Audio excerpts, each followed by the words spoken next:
मित्रों, हर इच्छाधारी नाग नागिन के पास उसके नागमणि जरूर होता है। माना जाता है कि जब स्वाति नक्षत्र के पहला वर्षा का बूंद जब कोबरा नाग के मस्तक पर पड़ता है तो नाग के अंदर मणि उत्पन्न हो जाता है और सांप इच्छाधारी बन जाता है। जब एक नाग को नागमणि प्राप्त हो जाता है तो सांप में कई सारी शक्तियां उत्पन्न हो जाती है, जैसे सांप को मानव रूप धारण करना, इच्छा अनुसार यानी कि मनचाहे जगहों पर हवा के भांति प्रकट होना तथा अपना आकार बड़ा या छोटा करना। ये सब सारी शक्तियों से सांप परिपूर्ण हो जाता है। कहते हैं नागमणि की रोशनी काफी आकर्षक तथा तेज होता है, जो काफी दूर से भी देखा जा सकता है। परंतु मित्रों, इच्छाधारी नाग और नागिन अपना नागमणि को मानव जाति से छुपाकर रखती है।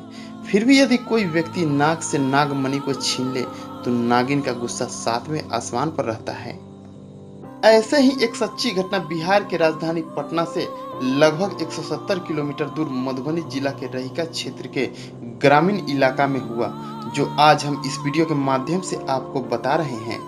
इस छोटे से गांव में दो दोस्त मदन और श्याम रहते थे। इन दोनों में काफी घनिष्ठता थी। दोनों गरीब परिवार से बिलोंग भी करते थे और दोनों दोस्त प्रत्येक दिन गांव से सटे जंगल में अपने बकरियों को चराने जाया करते थे। और उसी जंगल के दूसरे साइड सुनसान जगह पर इच्छाधारी नाग अपने नागिन के साथ रहता। एक दिन मदन के एक बकरी कहीं जंगल में खो गया तो मदन अपने दोस्त श्याम से कहा, तुम अपने साथ मेरे सभी बकरियों को घर ले जाओ और मैं अपनी काली वाली बकरी को ढूंढ कर आ जाऊंगा। जब यह कहकर मदन जंगल में अंदर की ओर गया तो वो एक औरत को गांव की तरफ जाते देखा और वो सोचा कि इस समय कौन हो सकती है जो गांव की तरफ जा रही है। लेकिन मदन नजरअंदाज कर अपना बकरी को ढूंढने में लग गया और इधर नाग अपना मणि लिए सुरक्षित स्थान पर था। तभी वहां मदन अपना बकरी ढूंढते ढूंढते इच्छाधारी नाग के बिल तक जा पहुंचा और अभी तक मदन बिल्कुल अनजान था कि यहाँ इच्छाधारी नाग और नागिन भी रहती है और शाम होने को था। जब मदन एक बिल से तेज रोशनी निकलते देखा तो मदन वहां गया और मन ही मन सोचा कि इसमें जरूर कोई कीमती वस्तु है, हीरा हो या मोती, लेकिन कीमती वस्तु जरूर है।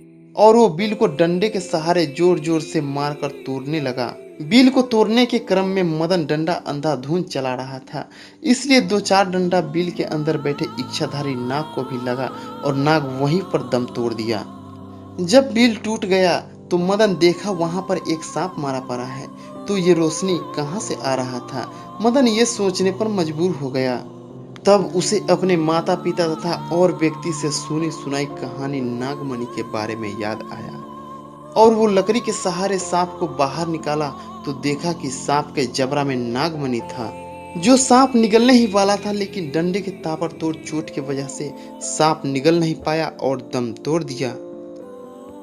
तब मदन ने उस नागमणि को एक लकड़ी के सहारे से सांप के मुंह से निकाल लिया और गमछी के सहारे उठा लिया और वो खुश होकर अपने घर आ गया। मदन घर आकर इतना खुश था कि वो भूल गया कि उसका एक काली वाली बकरी अभी तक जंगल में ही खोया हुआ है।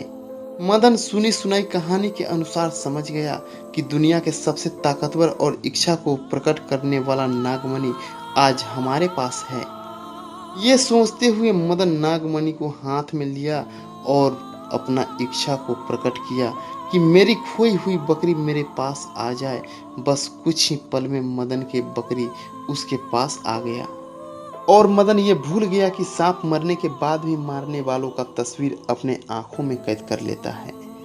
और जब नागिन गांव के तरफ से अपने स्थान पर आई तो मणि गायब और अपने नाग को मरा हुआ पाया। नागिन काफी गुस्सा के साथ मरे हुए नाग के आंखों में देखने लगी और आंखों के तस्वीर को पहचान करने लगी। पहचान के बाद नागिन गांव के तरफ मणि लेने के लिए पहुंच गई।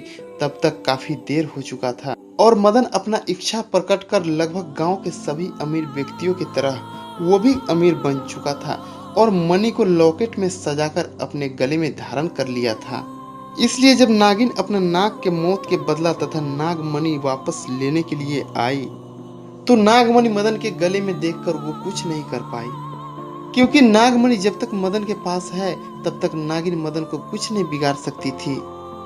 एक दिन मदन दूसरे गांव में किसी काम से जा रहा था तो उसी रास्ते में नागिन एक सुंदर सी लड़की के रूप धारण कर रास्ते में बैठी थी। और उसी रास्ते से मदन दूसरे गांव जा रहा था। फिर क्या था, लड़की ने मदन को गाड़ी को रोका और दूसरे गांव जाने के बहाने मदन के गाड़ी पर बैठ गई और मदन से प्रेम प्रसंग के बातें करने लगी। ऐसे में मदन इच्छाधारी नागिन के बातों में आकर मदन नागिन से प्रेम करने लगा और उसके प्रेम जाल में अच्छा तरीका से मदन फंस गया। ऐसे में काफी दिन प्रेम प्रसंग चला। फिर एक दिन इंसानी रूपी नागिन ने मदन से वो लॉकेट मांगी तो मदन नाराज होकर लड़की को डांटा। तो लड़की रूपी नागिन ने मदन से बोला कि तुम तो मेरे लिए जान देने की बात करते हो और आज हम सिर्फ कुछ पल के लिए लॉकेट के मांगी तो तुम नाराज हो रहे हो। मुझे पता है मैं तुम्हारे लिए कुछ भी नहीं हूँ, हमसे ज्यादा तुम्हें ये लॉकेट प्यारा है। ये सुनकर न चाहते हुए भी मदन ने अपना लॉकेट निकालकर लड़की को दिया और बोला संभाल कर। जैसे ही लड़की के हाथ में नागमणि आई तो लड़की का चेहरा एकदम से बदलने लगा। वह एक सुंदर सी कन्या से भयानक रूप लेने लगी। उसने मदन को जकड़ लिया। फिर नागिन ने कई बार मदन को डसा जिससे मदन का मौत हो गया।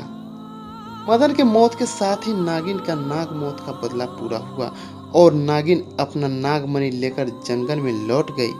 तो मित्रों, कभी भी इच्छाधारी नाग तथा नागिन से नहीं उलझना चाहिए, यानी कि कभी भी नागमणि का ख्याल अपने मन में नहीं लाना चाहिए और ना ही कभी कोई नाग या नागिन को मारना चाहिए, क्योंकि जब नागमणि के जोड़ी में से एक को आप मार देते हैं तो उसका जोड़ी आपको पूरे जीवन भर पीछा करता